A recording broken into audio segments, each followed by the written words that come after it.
The day began with excitement. Sunlight was bright, the air was warm.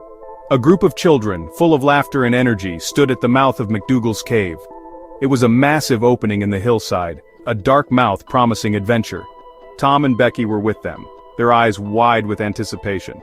The plan was simple: explore the known passages and be back before sundown. It's always about having a solid plan. But even the best plans can go wrong when you're dealing with the raw power of nature. The wild doesn't care about your schedule, it has its own rules. They stepped inside, leaving the warmth of the sun behind. Instantly the temperature dropped, the air grew damp and smelled of earth and stone. Each child carried a lit candle, their small flames dancing in the darkness. The flickering lights threw long, spooky shadows on the rough cave walls. The group moved forward together, a chain of tiny lights winding its way into the belly of the earth. Their voices echoed strangely, bouncing off unseen surfaces. This is classic cave exploration. You stick together, you watch your light, you respect the environment. But curiosity is a powerful force, and it can pull you away from the safety of the group. The main passage was well trodden. Names of previous visitors were smoked onto the ceiling with candle soot, a history written in smoke and stone. It felt like walking through a natural cathedral, vast and mysterious. Tom, always the leader, pointed out interesting rock formations to Becky. He showed her shapes that looked like animals and faces, his imagination running wild in the gloom. Becky followed closely, her hand sometimes brushing against his. The darkness was immense, but with the others nearby, it felt like a game. A thrilling, exciting game, where the rules were still clear and the way back was certain. But the cave was a maze. It was a labyrinth of twisting tunnels and hidden chambers. Passages branched off in every direction, some leading to dead ends, others plunging deeper into the unknown. It's easy to get disoriented in a place like this. Every turn looks the same. Your senses can betray you. The group stayed on the main path, but Tom's eyes kept darting to the smaller, unexplored tunnels. The call of the unknown is strong. For an explorer, it's a siren song. It whispers of discovery, of seeing something no one else has seen. And Tom was an explorer at heart. The temptation became too much. Tom saw a narrow side passage, a tight squeeze that the others had ignored. He grabbed Becky's hand. "Let's just look," he whispered, his voice full of excitement. "We'll be right back." Becky hesitated for a moment, then nodded. They broke away from the group, their two small lights separating from the main cluster.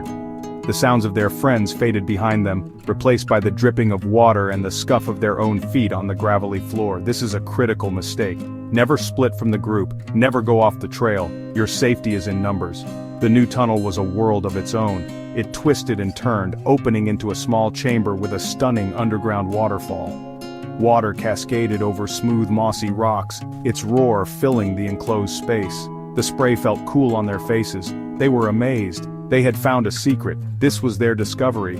They forgot about the others, lost in the wonder of the moment. They felt like true adventurers, charting a new part of this subterranean world. But beauty in the wild can be a trap. It can lure you in and make you forget the danger you're in.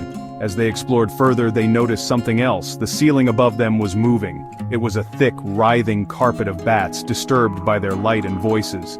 Suddenly, a river of them swooped down, a flurry of leathery wings and high-pitched squeaks. The bats swarmed around them, and in the chaos, Becky's candle was knocked from her hand and extinguished. Panic flared.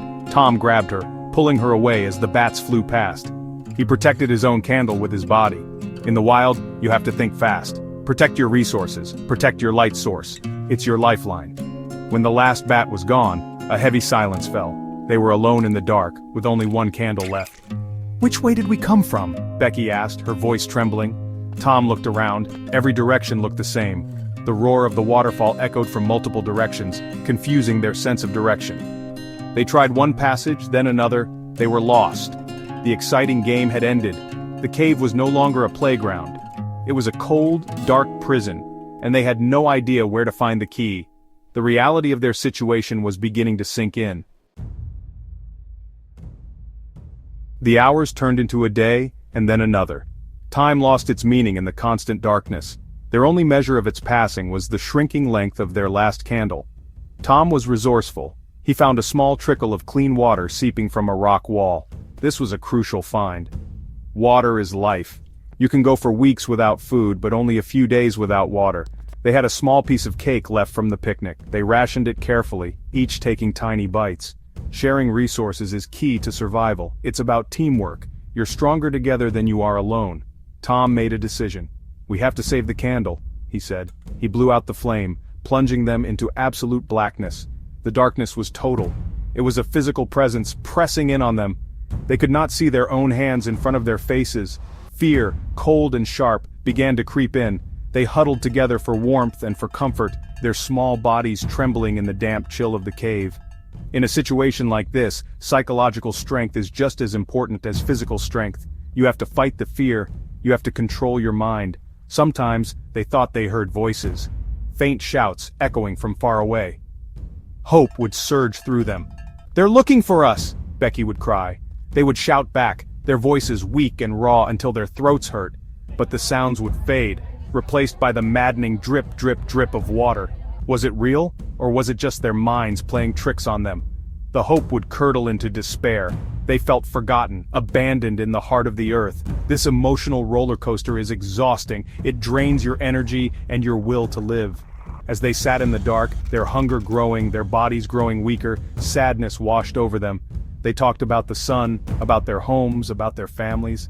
They missed the simple things, the warmth of a bed, the taste of a full meal, the sight of the blue sky. Becky began to cry, her quiet sobs echoing in the immense silence. Tom put his arm around her, trying to be brave, but he was scared too. The cave was a monster and it was slowly swallowing them whole. He knew they couldn't just wait to die.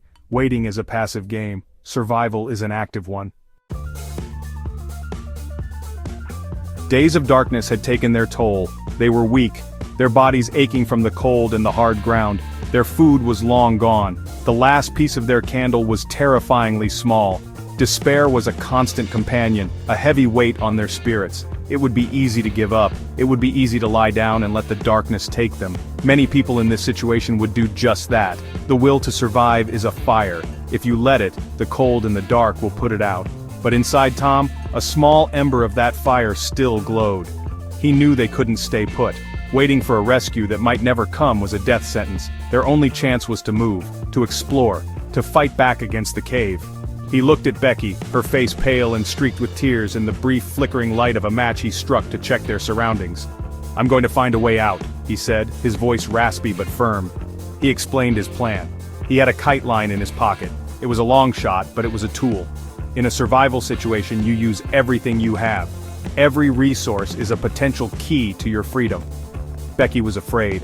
She didn't want to leave their small, familiar spot. The unknown tunnels were terrifying. What if they got even more lost? What if they fell? But she looked at Tom's face, at the determination in his eyes. His courage gave her a small spark of her own. She trusted him. "Okay, Tom," she whispered, "I'll go with you. This is the essence of partnership in survival. You draw strength from each other. You face the fear together. When one person's hope falters, the others can lift them up."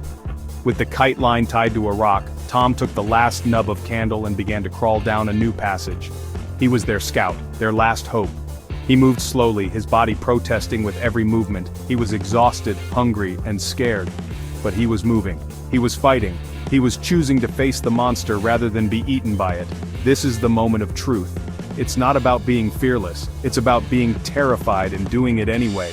It's about taking that one last step into the darkness, believing that it might, just might, lead you to the light.